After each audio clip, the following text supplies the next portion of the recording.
Hello दोस्तों, आज हम सब दर्पण के सूत्र और उस पे कुछ क्वेश्चन के बारे में क्या करेंगे, डिस्कशन करेंगे। जो दर्पण का सूत्र होता है, आप सबने क्लास में डिस्कशन किया होगा। दर्पण का सूत्र हमने डिस्कशन किया है, one upon F is equal to one upon भी प्लस क्या होता है, वन अपान यू।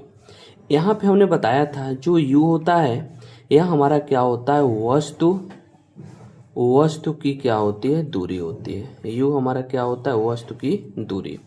और जो भी होता है वह प्रतिबिंब की दूरी।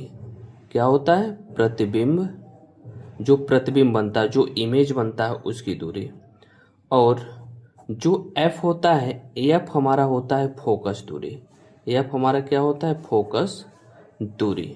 ओके, यह सब हमारा क्या होता है, साइन होता है। अगर यू है तो वह वस्तु की दूरी हो जाएगा, भी है हमारा प्रतिबिंब की दूरी, और एफ क्या हो जाएगा, फोकस दूरी।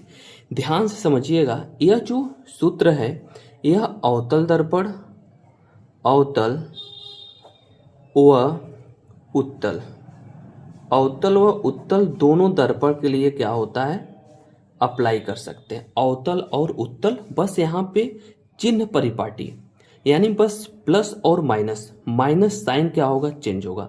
तो चलिए ध्यान से समझिएगा, एक क्वेश्चन के बारे में क्या करेंगे, डिस्कशन करेंगे।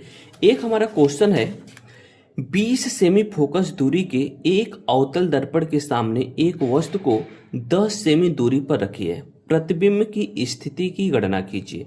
कह रहा है 20 सेमी फोकस दूरी, फोकस दूरी यानी किसका मान दे दिया, एफ का मान दे दिया, या कितना दे दिया, 20 सेंटीमीटर। ओके, यह हमारा क्या है, अवतल दर्पण है। तो अवतल दर्पण के केस में हमने चिन्ह परिपाटी पढ़ा था।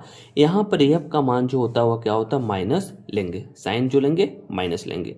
क्यों, क्योंकि यह क्या है, दर्पण के बाईं तरफ है। उसी प्रकार कह रहा है जो वस्तु है, वस्तु हमारा जो यू होता है, यू हमारा क्या है, यह 10 सेमी दूरी पर रखा है, 10 सेंटीमीटर। जो ऑब्जेक्ट होता है वह हमेशा बाईं तरफ ही रखा जाता है, इसलिए इसका साइन हमेशा क्या होता है, यू का मान, चाहे वह अवतल दर्पण हो चाहे वह उत्तल दर्पण हो, दोनों के केस में यू का मान हमेशा क्या होता है, नेगेटिव होता है। हमें क्या करना है, भी का मान हमें क्या करना है, ज्ञात करना है। भी का मान क्वेश्चन मार्क है, क्या करना है, ज्ञात करना है। तो हम सब दर्पण का जो सूत्र अभी हमने बताया, 1 अपान जो एफ इज इक्वल टू होता है 1 अपान भी, यह प्लस होता है, या क्या होता है, 1 अपान क्या होता है, यू। यहाँ देखिए एफ का मान भी पता है और भी का, यू का भी मान पता है, भी का मान हमें क्या करना है, ज्ञात करना है। तो चलिए सब वैल्यू रख लीजिए। यहाँ 1 अपान एफ का मान दिया है -20, यह बराबर हो जाएगा 1 अपान भी का मान ज्ञात करना है, यहाँ प्लस, और यहाँ से क्या करेंगे, यू का मान रखेंगे, 1 अपान माइनस कितना हो जाएगा, 10 हो जाएगा। अब इसको सॉल्व करते हैं, यह हो जाएगा 1 अपान -20, यह बराबर 1 अपान भी, यह प्लस में माइनस से गुणा करेंगे माइनस हो जाएगा, यह हो जाएगा 1 अपान कितना हो जाएगा, 10 हो जाएगा। इसको इस साइड ले जाइए, जब यहाँ से 1 अपान भी का मान निकालेंगे हम सब, तो यह बराबर हो जाएगा -1 अपान 20, यह प्लस हो जाएगा, इस साइड जाएगा प्लस हो जाएगा, 1 अपान कितना हो जाएगा, 10 हो जाएगा। अब यहाँ लिख लेंगे 1 अपान भी इज इक्वल टू, यहाँ पे देखिए एलसीएम लेंगे 20 और 10 का, तो एलसीएम कितना आएगा, 20 आएगा। तो 20 में 20 से भाग देंगे, एक बार जाएगा, एक में ऊपर से मल्टीप्लाई करेंगे, यानी 1 गुणे कितना हो जाएगा, 1, प्लस, और 20 में 10 से भाग देंगे, दो बार जाएगा, यानी 1 गुणे कितना हो जाएगा, 2 हो जाएगा। अब यहाँ पे क्या करेंगे, सॉल्व करेंगे, 1 अपान भी इज इक्वल टू -1 हो जाएगा, प्लस कितना हो जाएगा, 2 हो जाएगा, वह हो जाएगा अपान कितना हो जाएगा, 20 हो जाएगा।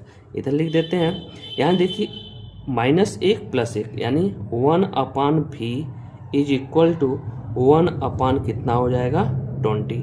यहाँ से इसको पलट दीजिए, भी का मान निकाल लेंगे, यह आ जाएगा 20 सेंटीमीटर। देख रहे हैं जो भी का मान आ रहा है वह किस में आ रहा है, वह प्लस में आ रहा है।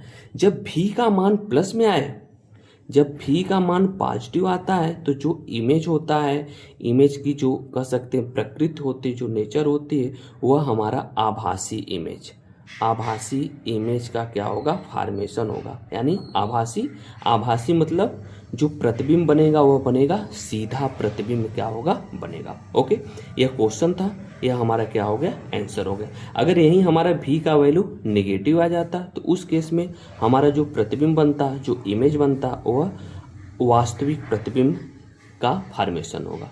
ओके, धन्यवाद।